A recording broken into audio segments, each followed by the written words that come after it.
बंगाल का वैलेंटाइन सरस्वती पूजा के दिन ही क्यों मनाया जाता है? पहले तो भारतीय संस्कृति में कहीं वैलेंटाइन डे है नहीं, पहला चीज़। ये आया कहाँ से, पहले इसके इतिहास में हमको जाना होगा। ये वैलेंटाइन शब्द जो है लैटिन भाषा है और ये रोम से आया है। उस समय वैलेंटाइन नाम के एक संत थे और उस समय क्या करते थे कि लोगों को प्रेम करने के लिए बढ़ावा देते थे।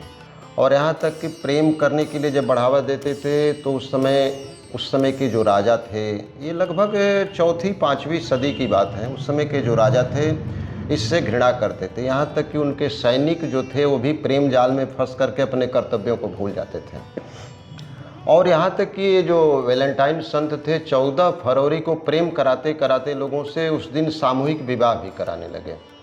इससे कुपित होकर के वहाँ के रोम के राजा ने उन्हें 14 फरवरी को ही फांसी पर चढ़ा दिया और इसीलिए उनकी यादगार में वहाँ के लोग जो है 14 फरवरी को वैलेंटाइन डे मनाते हैं।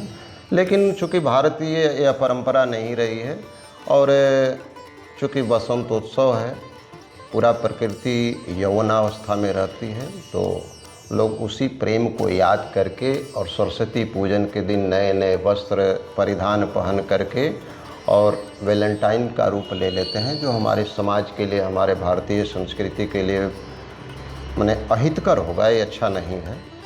प्रेम होना चाहिए, बातचीत होनी चाहिए, प्रेम हो, लेकिन उस प्रेम का एक निश्चित रूप से मर्यादा होना चाहिए, स्तर होना चाहिए।